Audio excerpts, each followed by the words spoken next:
Tikal National Park, Guatemala. Here, deep in the northern jungles of South America, lie the ruins of one of the largest cities of the classic Maya. Starting around 800 AD, their sacred sites were abandoned, one after the other. Palenque, Copan, Naranjo, and then finally, Tikal. Tikal was perhaps the largest city of the entire classic Maya period. It really was the signature city of the Maya. It was also one of the last cities to be walked away from. So you get the impression that whatever happened that compelled people to walk away from the cities, Tikal was the last one to do it. Scholars believe that at its height, the classic Maya population may have been as large as 20 million. But after the collapse, up to 95% of the Maya were unaccounted for. We still do not know why they left their cities, because of a sudden they disappeared. And it was not a war, because you find no traces of a war, no traces of destruction. They left, we don't know why and where they have gone. Historians have noted that the disappearance of the classic Maya seems to correspond with the end of one of their calendar cycles. But the priestly class seemed to have made a new calendar called the Long Count. We're still not really sure why they created this calendar, but I do note that its timing seems the time with major events. The Maya are leading their lives based on this long count calendar. The Maya constructed the long count calendar to count down 5,125 years, or one great cycle. The calendar was further divided into 13 units of approximately 400 years each, called Baktuns. At the end of each Baktun, the Maya held a major celebration, but curiously, on the 10th Baktun, they did not.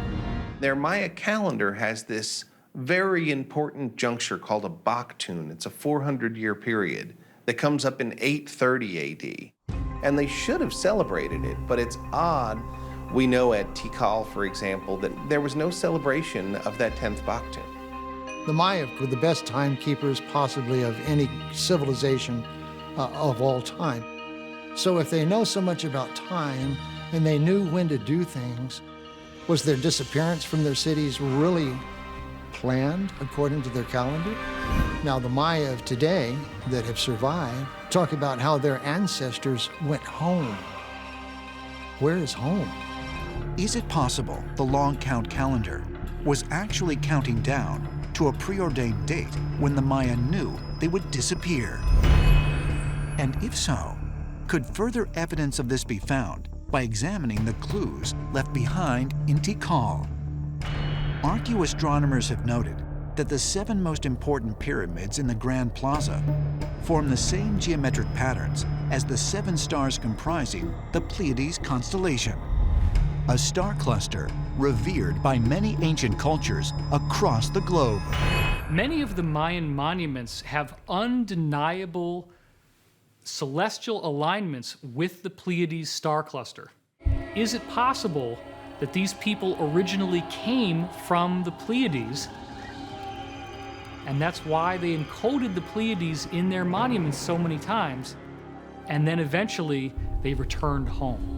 Today, in abduction lore, many people report that their abductors come from the Pleiades. That's what they tell the people who've been taken away. So we seem to have a situation, potentially, where entities from the Pleiades have visited the Earth, have interacted with humans for literally thousands of years. Could it be that the collapse of the classic Maya society was due to a mass abduction, as some ancient astronaut theorists suggest? Was this an event that the elite priests and rulers were counting down to?